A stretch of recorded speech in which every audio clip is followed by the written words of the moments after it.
Welcome. Today is a special day. We're going to be doing something a little bit different for the first time, so please bear with me.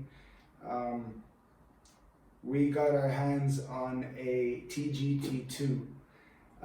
It came out yesterday, so can't believe how quick it arrived. It's incredible. It's the first officially licensed Thrustmaster wheel for the PS5. We do have the PS5, so I can't wait to give this a go. We will unbox this. However, due to my limitations in cameras, I'm gonna open this up and take out all the contents out of the box, and then I'll lay it down on the table for you and sort of show you guys what we have and talk you over some differences and different aspects in relation to this TGT and the previous TGT and the pedals and whatnot. However, I do want to say I have the load cell Thrustmasters, the LCM, so I probably will not be using these even though they are new.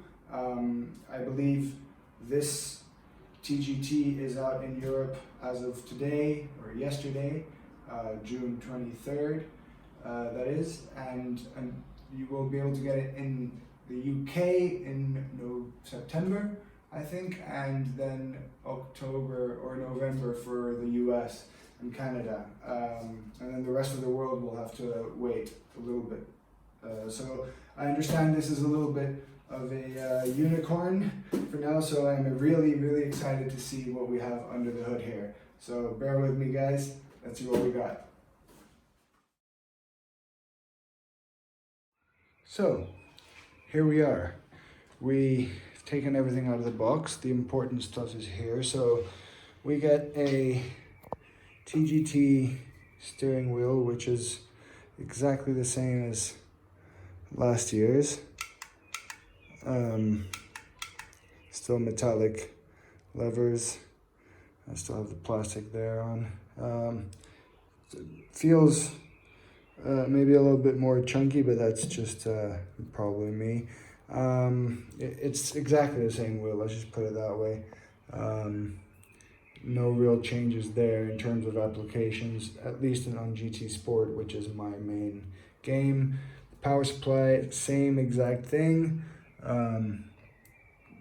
Turbo power Thrustmaster, it looks very cool. It's the same one that we had in the previous version of the TGT. Now onto the base, the wheelbase. Obviously this is the first officially licensed wheel Thrustmaster does for the PS5, which happens to be over there. And so I'm excited to try it out. It does look, this thing right here being red looks quite cool, I have to say. And if we go around the back, we see the logo as well. But yeah, the similarities between this one and that one over there are quite noticeable. But yeah, let's see how that translates in terms of actual racing performance, because it does have some new cool features, and I'll be excited to talk to you about them in a bit. So I just installed the pedals just because I need to try them out on my pedal plate. I have a next level racing rig.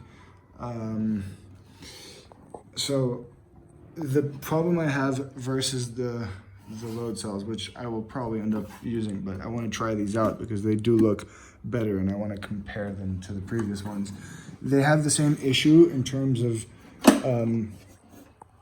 connection points. So I don't know if you can see that there. You only have these three things. You don't have one down the middle. I guess that makes sort of sense since you don't have to press the pedal plate very hard. But you know, in the case that you do, you might run the risk of this coming up a little bit. But otherwise, it looks really nice and clean. Let me just get this set up down there. So the TGT II is now all set up. I put the TGT II pedals, and immediately they feel slightly, well, they're very different obviously to my load cells here, but let's see how this plays in Gran Turismo.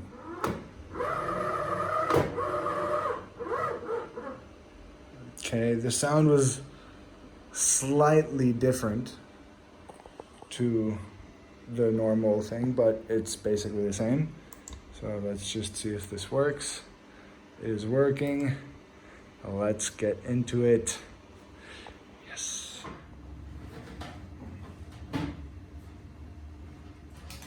You feel everything so nicely through it just works so nicely.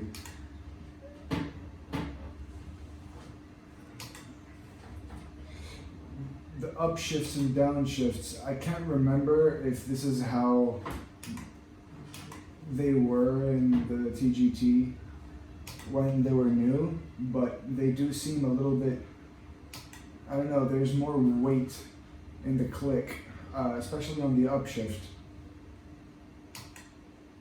It's, I don't know, there's something a little bit more robust to it.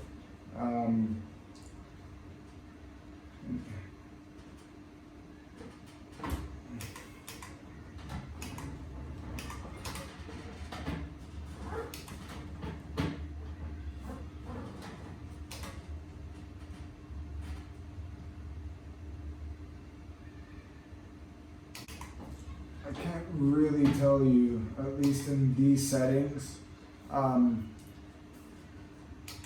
know, the difference isn't mind-blowing compared to the TGT. Is it worth the money? I mean, this is going up against the Fanatec DD, as we know, which has a direct drive. Now, I mean, as we know, this wheel for Gran Turismo is basically OP. I only play Gran Turismo, so for me personally, this makes the most sense. If you are going to spend money on a wheel, this is definitely the way to go in terms of Gran Turismo. Now, if you can get it old version TGT, I mean, that's still gonna be, you know, you're gonna get an extremely similar performance. The big issue is with this one, it does seem like it's more, should be more durable.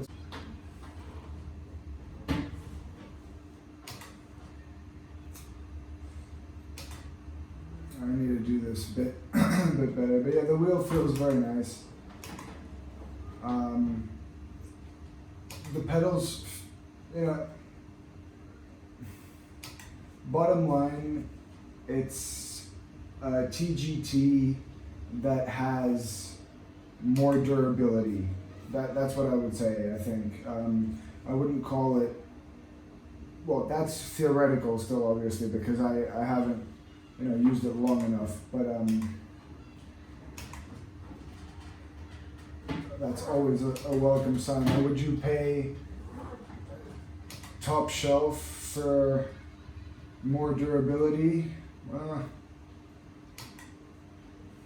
That's definitely a more personal question, and it's up to you. But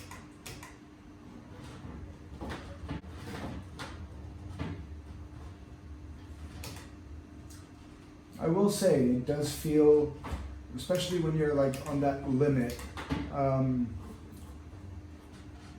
it does feel like it doesn't, you know, it doesn't have that torque lock, at least at this range. Maybe if I increase, I'll feel that. But when you're drifting, you know how like when you drift you have that torque lock? It makes it a little bit more progressive, smooth, more, you know, more sort of responsive to what's happening. It doesn't come at you real quick in terms of sensations.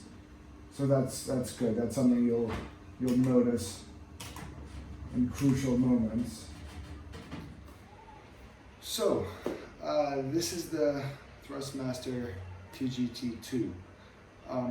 Not really, to conclude, not really all that much different. I guess just basic, generally better built internally, more durability is what it seems like.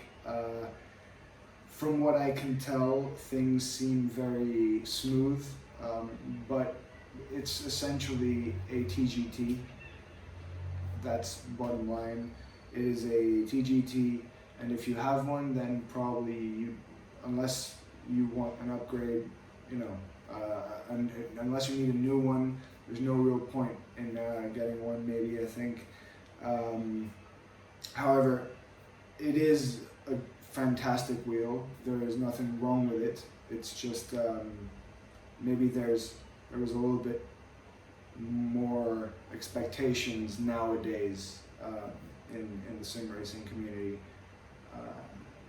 in terms of what type of technology are in these rims, especially with direct drives being here. But for Gran Turismo, like I said in the video, this is the best wheel you can get technically. So yeah, I hope you enjoyed it. If you enjoyed it, please like and subscribe, and please leave a comment below on how I could improve and if you will get one or not. Bye.